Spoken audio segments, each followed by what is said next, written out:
Hey everyone, today I'm out here doing another rifle review. Today I'm going to be reviewing my Savage 10 FCP. This one is in 308.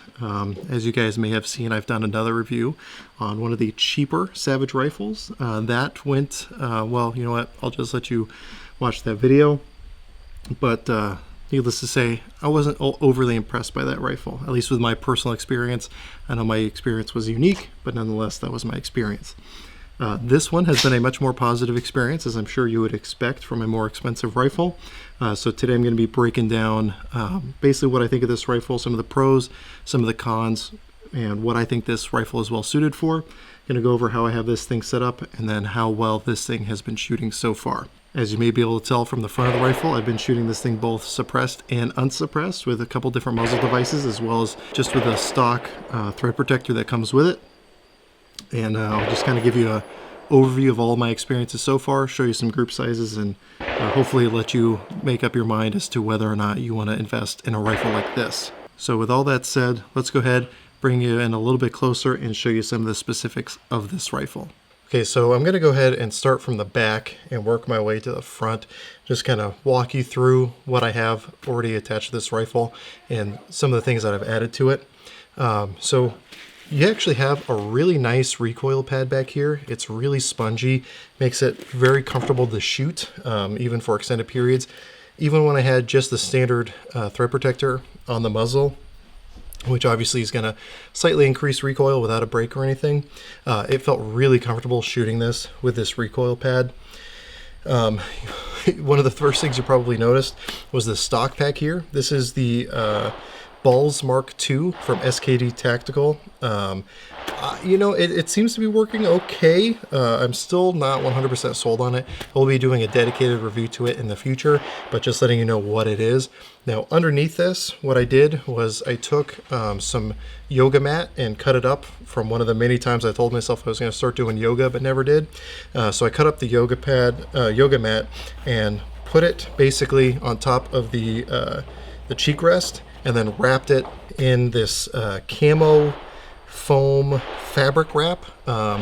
This one's the Cryptek. They have a bunch of different camo patterns, but I just wrapped it up in that to keep those foam pieces where they were, and it's been working out just to get that cheek height a little bit higher up for me for the scope. So moving forward, I'll go ahead and just talk about the scope right now. Right now I have attached to it a Primary Arms 4-14 scope. This is what their R-Grid scope, which unfortunately they don't sell anymore, which is unfortunate because I love this scope. I love the reticle on it. It makes shooting this thing exceptionally easy. A while back, if you guys saw a video I did on some subsonic ammo from Discreet Ballistics, using this scope and 4 rounds, I was able to get on steel at 290 yards with Subsonic 308 using the reticle on this thing. I had a 12 mil hold. I missed my first shot low, adjusted my hold, and then the last 3 shots were on steel at 290 yards. I'll be rolling in footage, hopefully. I couldn't believe it, and it would have been very hard to do without this scope, so I love this setup. I have it in some Primary Arms rings, and then I have a Vortex bubble level just to make sure the reticle is level, which with a reticle like this, you really want to make sure it's level, especially when you're doing a 12 mil hold like I was. But like I said, unfortunately, they're not selling this scope anymore. However, they do have the ACSS DMR HUD scopes, which would also work really well with this rifle setup. One of the things I really like about this rifle is the oversized bolt knob that comes from the factory. Makes it really easy to manipulate that bolt, and makes it super easy to get really positive control over it and do whatever you need to. If you, God forbid, have a stuck case or something, or one that really doesn't want to get out of there, this will really help with that, and it just makes operating this bolt a breeze, and it's really, really nice. I like it a lot. One of the reasons I wanted this rifle over, say, like a Remington 700 is it comes from the factory with a detachable box magazine. Now, I understand that you can retrofit the Remington 700 with a lot of options to get a box magazine, and even other rifles out there have them. Originally, they used an AICS pattern magazine with their older rifles of this pattern, but they switched to their own proprietary magazine, which, again, if you saw the Savage Axis video I did, I'm not a huge fan of their proprietary proprietary stuff, it feels really chintzy and really fragile, and I actually broke one of the magazines on my Savage Axis from just leaving the magazine loaded, which should not be a thing, but nonetheless, that's what we're dealing with here. So eventually I do probably plan on getting a chassis for this rifle so I can use AICS pattern magazines and not have to deal with their proprietary mags. I haven't had any issues with this one yet, but nonetheless, I feel like it's a big failure point for this rifle. Now, obviously, it's not a deal breaker. It's been functioning just fine, again, for the nine months or so that I've had this rifle. I have had some issues where I think it's locked into place, then I cycle the bolt and it falls out. So you really want to make sure you lock this thing into place positively to the regular push-pull like you would do on an AR. But I do like the fact that it comes with a detachable 10-round magazine. That's a really nice thing to have. Now, the stock on this rifle, I believe this is one of their AccuStock line stocks. I could be wrong. It is fully free floated, even with the bipod on here. I just have an Atlas bipod, or not an Atlas. I have a Harris bipod on here. Even with putting the weight forward on the bipod, it still is free floated, which is really nice. Which again was an issue I was having with the Savage Axis, but something you can expect. Moving forward a little bit, you might be able to tell that this thing has a fluted barrel. This is the 20-inch barrel version. They have a longer barrel. The flutes aren't really super, pronounced on this thing, and they don't take up a whole lot of space. It's supposed to help the barrel cool down a little bit more, but the barrel still stays hot for a while. But that's not really a big issue because this barrel actually shoots really well when it's hot. I feel it actually shoots better once it's been warmed up a little bit than it does with a cold barrel. Now moving to the front here, as you can see, I have a Silencer Co. This is the Spec War silencer on here, which is a really easy thing to do since it comes threaded from the factory. Now I've done a lot of shooting with this suppressor on here, which it actually shoots exceptionally well. I'll probably show you a target later that I just shot with this thing, shooting the 175 grain Fiocchi Sierra Match King loads. I'll talk a little bit more about my ammo choice for this rifle later, but needless to say, just save yourself some time, buy some Fiocchi ammo. It just shoots so stupidly well out of this, as you'll see. And then I've also used a brake made by a local company, which I'll be shooting a little bit later. It's a Heartbreaker from Timber Creek Outdoors. They're a local company here in Springfield, Oregon. This actually works really well, and probably the shooting you'll see later in the video. I'll put this back on there. I'm just waiting for this silencer to cool down because it's pretty toasty right now. But this has also worked out really well for me and also given me some nice tight groups. Now, one thing I want to mention too before I get away from this thing, it does have 2 sling swivel points on the bottom of the rifle here. So if you want to have both a bipod attached and a sling attached, that is something you can do. Now, as you can see here with that little lever I put on there, it does block that sling loop, but thankfully the Harris bipod does come with one of its own, so it's not a huge problem. But just something to keep in mind. So all in all, there's a lot to like about this rifle, the way it comes from the factory. I really don't have much I feel like I need a change on it. Like I said, I might change out the stock to a chassis system just so I can switch to those AICS pattern magazines. But it really works well straight out of the box. So now that I've been talking this long, I'm sure you want to see me shoot this thing next, so let's go ahead and shoot this thing at both 100 and 200 yards and see what kind of accuracy we can get out of this rifle.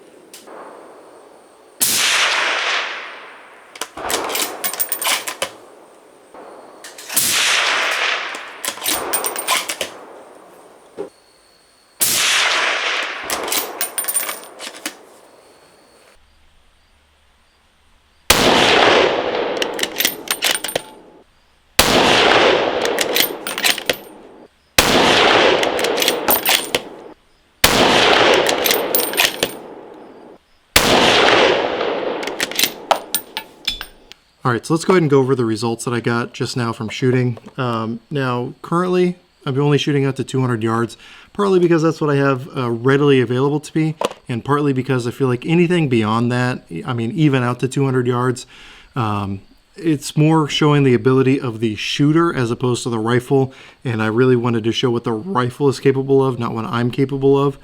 So that's why I'm only shooting at 1 and 200 yards. I do plan in the future. I just found out that my friends constructed a 600-yard range, so I plan on shooting at that here soon. So you'll probably see an update to this video once I'm able to do that. That should be a lot of fun. The ammo that I was shooting for this test is the 150 grain Fiocchi Full Metal Jacket ammo. Normally it shoots really well. I got some interesting results, as you'll see here momentarily. And then the other ammo I was shooting was the Fiocchi 175 grain ammo with the Sierra Match King, and that performed about what you would expect for that type of ammo. So first, the groups that I shot were with the silencer, that Silenceco Spec War, and then the last groups I shot were with this muzzle device, the Heartbreaker from Timber Creek Outdoors. And I'll be doing a separate review on that. And normally I'm able to get better groups, and I don't know if it's just because the nodal points were off this time, but I definitely plan on revisiting it, and you'll see more targets when I do that review. Normally I'm able to get really good groups, and I'll probably roll in pictures of those when appropriate. But let me go ahead and start here. So first, while I was getting the gun warmed up, I was shooting the, get this ant off, the 150 grain stuff just to get the gun nice and warm. Actually, this was the 175 grain, excuse me. This was with the suppressor on. My first 3 shots were literally this one hole right here. And then I got really excited, felt my heart rate go up a little bit, and I dropped my other 2 shots low. So that gave me good confidence in the 175 grain ammo though. So let me go ahead and move on to the actual groups that I was shooting for accuracy.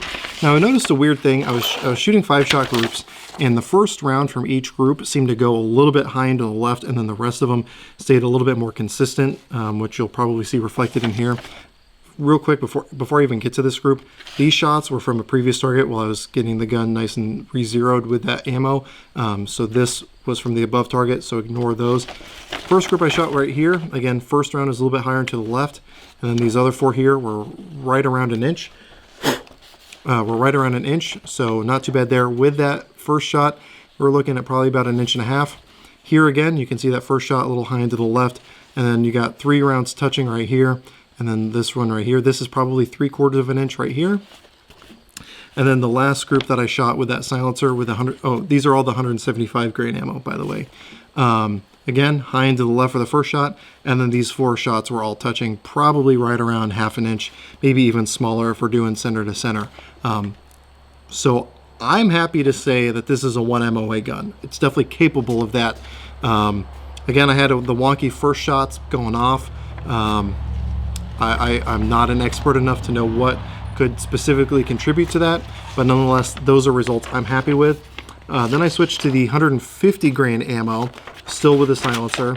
I had these 4 shots here, all more or less touching in about 1 inch, and then 1 shot off.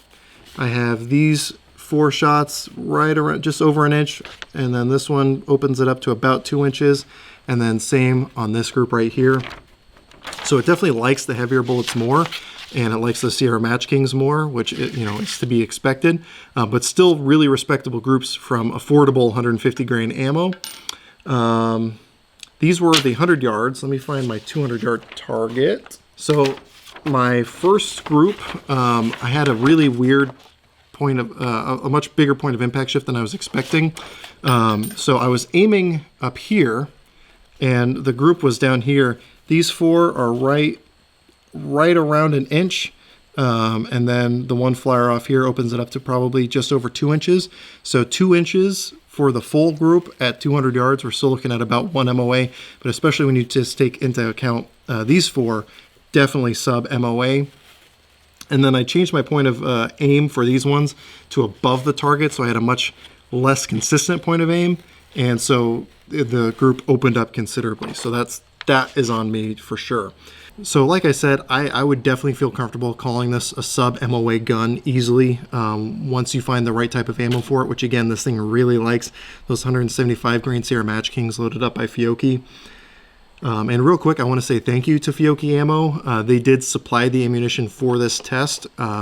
if you guys don't know my experience with Fiocchi, I've spent hundreds of dollars of my own money on their ammo in the past, and then recently they've been helping out my channel a lot by supplying the ammo. I wouldn't be able to shoot nearly as much as I do now or review as much as I do now if it wasn't for their support, especially now that I'm sure most of you have heard YouTube has pretty much cut all the money coming to the gun YouTube channels.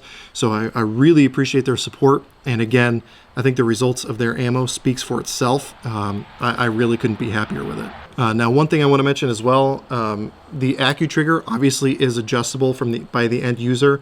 I haven't adjusted it from the setting it was at when I got it out of the box.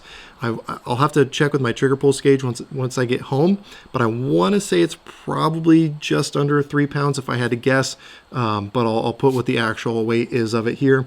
The nice thing is you can adjust that yourself. So at this point, I want to try to wrap up my thoughts about this rifle and give you some of the pros and cons overall once again.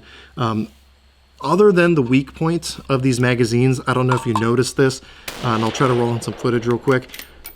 While I was shooting those groups for accuracy, very consistently, and this wasn't an issue in the past, I don't know what's changed, but with 1 round left in the magazine, this thing kept dropping out of the gun, and it was getting really, really frustrating. That's not normal. It shouldn't happen. I would do the push-pull and make sure it was nice and secure when I was locking it into place. And then again, it just kept falling out of the gun. And that's not an okay thing. Hence, even more why I want to eventually change out this stock for an aftermarket chassis that accepts AICS mags so I don't have to deal with these Savage mags anymore. I get that switching to the proprietary mags brought the cost of these rifles down, but it's really frustrating when these things keep falling out of the gun. And then again, with the material that they're made out of, it just doesn't instill a lot of confidence for their durability. Now that said, pretty much everything else about the rifle is excellent. I really like how this rifle shoots. I like that it comes threaded. I like that it has the fluting on the barrel. I like the oversized bolt knob. Pretty much everything I ran over when I was going through the overall specs of these it is just really great. Now, it is a lot heavier than, say, the Savage Axis. That's to be expected. I see this more as a bench gun, a precision rifle gun, than like a hunting gun. Now, that said, though, if you were to get a lighter scope, take off the bubble level and take off the stock pack, this would be a really nice rifle to go hunting with. It's definitely accurate enough for it to make good, consistent shots if you know the gun and the ammo. Probably comfortably out to 300 yards, probably further depending on yourself as a shooter and the type of ammo you're running.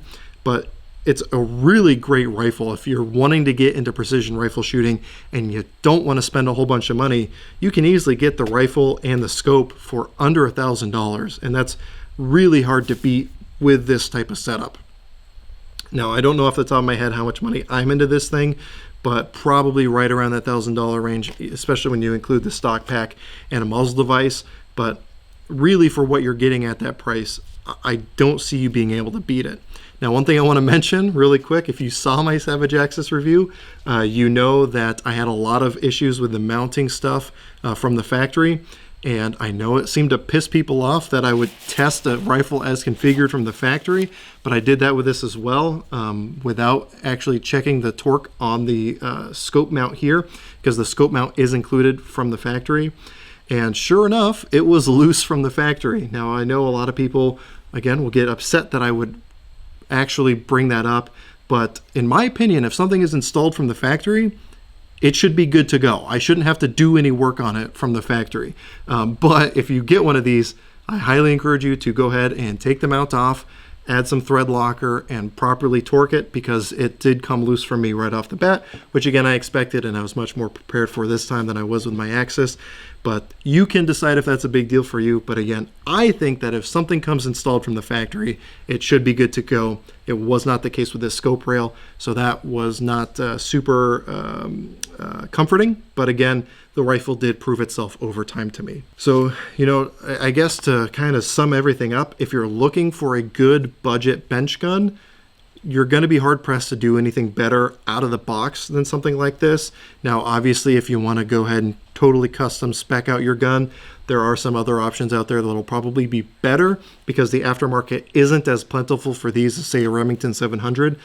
But again, out of the box, I think this is an excellent way to go. and it also comes in at a price that is reasonable enough to justify just getting a nice scope for it or anything like that.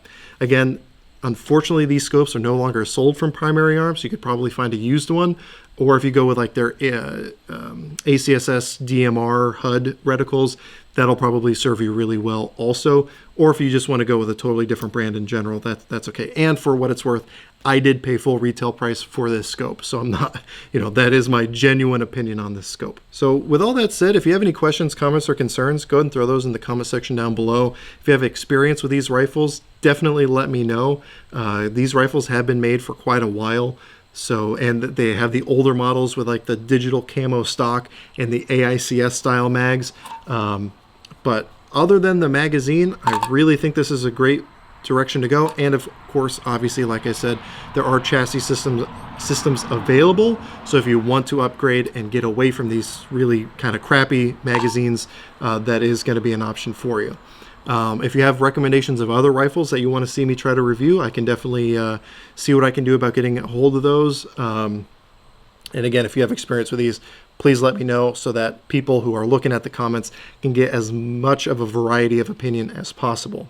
But anyway, with all that said, as always, I hope you're able to get something out of this video, and I really appreciate you watching. I'll figure it out eventually. I'll be dang. That's cool. Yeah. I like it. Do you want to take a couple shots with it? Oh, I'm okay. Go ahead. Oh, try it. Keith, try it. It's cool. It's neat. It don't even kick.